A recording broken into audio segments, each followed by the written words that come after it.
மறக்காம சர்ப்ரைஸ் பண்ணுங்க. தேங்க்யூ. எடுக்கிறார். இப்போ எழுத்தாளர்கள் வெறும் வறுமையை, வெறும் துரோகத்தை, வெறும் நம்பிக்கை துரோகத்தை சொல்லிவிட்டு போவது அல்ல, மனிதனுக்காக, மானுடத்திற்கான ஒரு துளிர்ப்பை, ஒரு உயிர்ப்பை தங்களுடைய எழுத்துக்களில் அவர்கள் பதிவு செய்ய வேண்டியவர்களாக இருக்கிறார்கள்.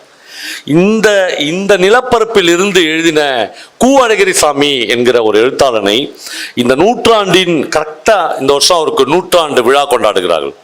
மிகப்பெரிய எழுத்தாளர் என்று நான் சொல்லுவேன். கம்பேர் வித் புதுமை பித்தன், அப்படி 2 எழுத்தாளர்களை நம்ம கம்பேர் பண்ண வேண்டாம். இவனுடைய லேண்ட்ஸ்கேப், இவனுடைய ஏரியா வேறு, அழகிரிசாமியினுடைய ஏரியா வேறு. ஆனால் அழகிரிசாமி தான் மனிதர்களோடு மிக மிக நெருக்கமாக மனிதனின் மூச்சு காற்றை தன்னுடைய உடம்பில் ஏற்றுக்கொண்ட ஒரு எழுத்தாளனாக இருந்திருக்கிறான். நேற்று இரவு நான் இந்த விழாவுக்கு புறப்படுவதற்கு முன்னாக என்னுடைய வாழ்க்கையில் 15வது தடவையாக அவருடைய திரிபுரம் என்கிற ஒரு கதையை படிக்கிறேன். படிக்கிற போது எனக்கு கடவுள் நம்பிக்கை இல்லை, கடவுளிடம்லாம் வேண்டிக் கொள்கிறேன், இந்த கதையை படித்து முடிக்கிற வரையிலும் நான் அழுது விடக்கூடாது. ஏன்னா என் பொண்ணு நேற்று கல்லூரியிலிருந்து வந்திருக்கிறாள். அப்பா அழுவதை அவள் பார்த்து விடக்கூடாது. அவ்வளவு ரகசியமாக இந்த கதையை நான் படிக்க வேண்டும் என்று வேண்டிக் கொண்டு 15வது தடவையாக 14 தடவைகள் நான் அந்த கதையை படிக்கிற போதும் ஏதோ ஒரு இடத்தில் நான் கசிந்திருக்கிறேன். ஏதோ ஒரு இடத்தில் அந்த புத்தகத்தை மூடி வைத்திருக்கிறேன். அந்த புத்தகம் என்னை அவ்வளவு டிஸ்டர்ப் பண்ணியிருக்கிறது. திரிபுரம் என்கிற அந்த கதையில் அழகிரிசாமி ஆந்திராவிலிருந்து பஞ்சம் புழைக்க வந்த 2 பேரை பற்றி, 2 பெண்களை பற்றி அந்த கதையை ஆரம்பிக்கிறார். அந்த பெண்ணின் பெயர் நரசம்மா, அந்த மகளின் பெயர் வெங்கட்டம்மா. நரசம்மாவுக்கு ஒரு 40 வயது இருக்கும், மகளுக்கு ஒரு 17 வயது இருக்கும். ஆந்திராவிலிருந்து அவர்கள் எல்லாவற்றையும் இழந்து, அப்பா செத்து போனது எவ்வளவு நிம்மதி. அவர் எழுதுறார், மனிதன் ஒரு ஸ்தூலமாக, அதாவது இந்த உருவத்தோடு இருந்து செத்து போகிற போது ஒரு நிம்மதி வரல. அது எப்படா வரும் அப்படின்னா, நோயிலையும் பசியிலையும் கிடந்து கிடந்து கிடந்து அவனை பார்க்கிற ஒரு குடும்பத்துக்கு தாண்டா அது தெரியுன்ற. மற்றவங்களுக்கு எதுக்குமே தெரியாது.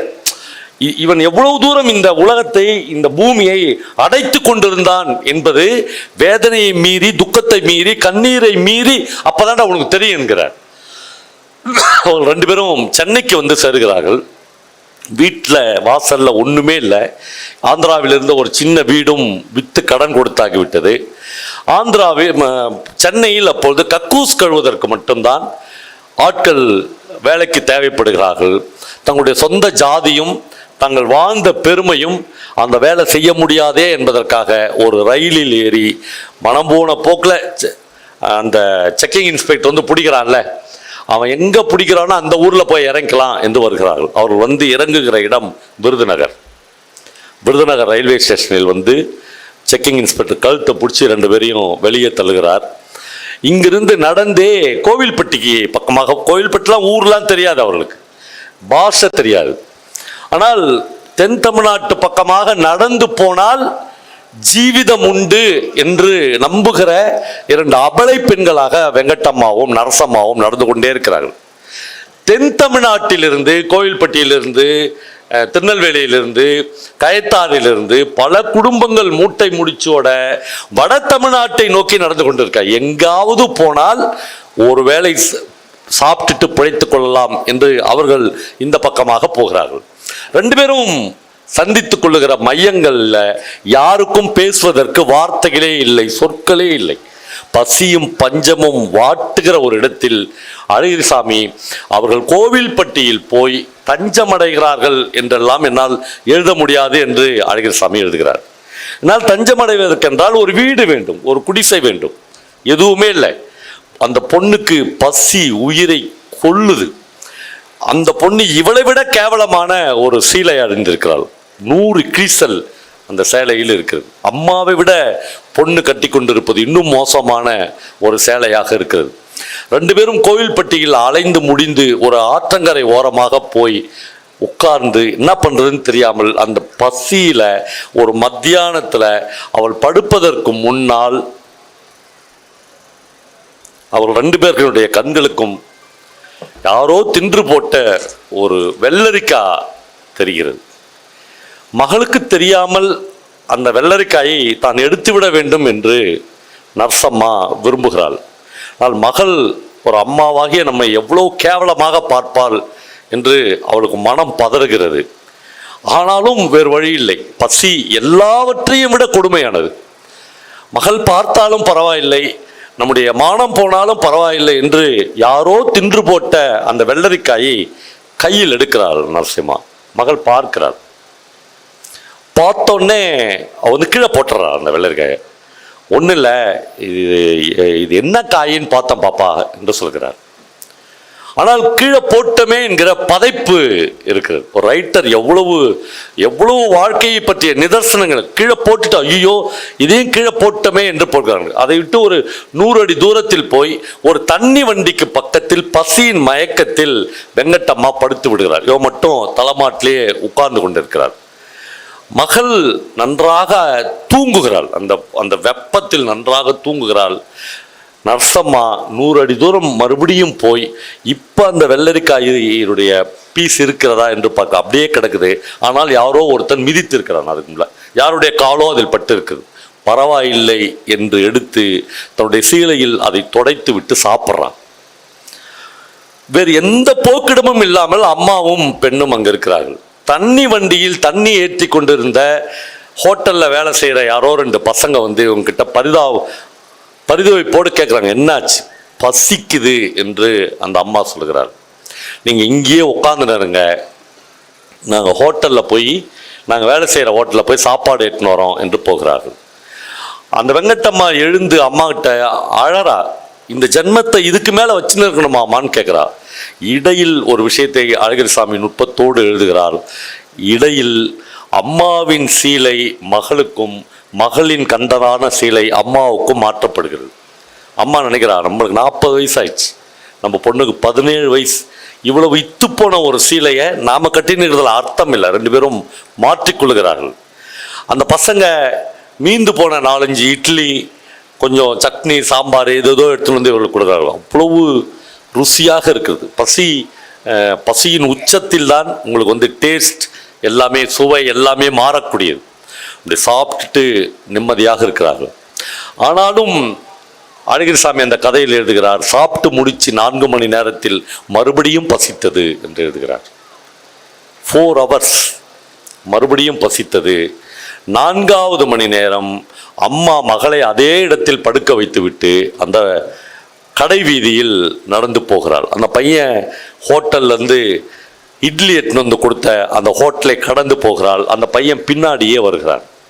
அவன் ஏதோ தன்னுடைய கொஞ்சம் விட்டு விட்டு நடக்கிறார்கள் 2 பேரும். ரொம்ப பிரமாதமாக அழகிரிசாமி அந்த காட்சியை எழுதியிருப்பார். இவன் கொஞ்சம் பின்தங்கி அவளை முன்னாலேயும், அவள் கொஞ்சம் பின்தங்கி இவன் முன்னாலேயும் நடப்பார்கள்.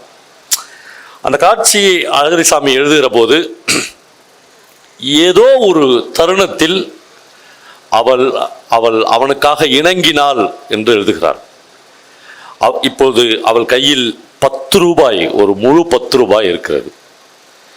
வந்து மகளை பார்க்கிறார், எங்கே என்னை விட்டு போன என்று மகள் துடிக்கிற போது அம்மா 10 ரூபாயை மகள் கண் முன்னால் காமிக்கிறார். அவளுக்கு ஆச்சரியமா இருக்குது. 10 ரூபாயா, ஏது என்று கேட்கிறாள். அம்மா தனக்கு நடந்ததை கண் கலங்காமல் மகளிடம் சொல்கிறாள். கண் கலங்காமல் சொல்வதற்கான திராணியை பசியும் வறுமையும் அவளுக்கு சேர்த்து கொடுக்கிறது. அதை கேட்டு முடித்த உடனே அந்த பொண்ணு எழுச்சி நின்று தன் காலால் எத்தி தன்னுடைய அம்மாவை உதைக்கிறார்.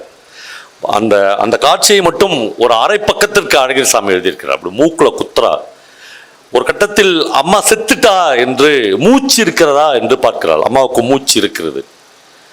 அம்மா எழுந்து உட்கார்ந்து அந்த தள்ளாத இடத்திலும் சொல்கிறார், வேற நான் என்னதான் பண்றது என்று கேட்கிறார்.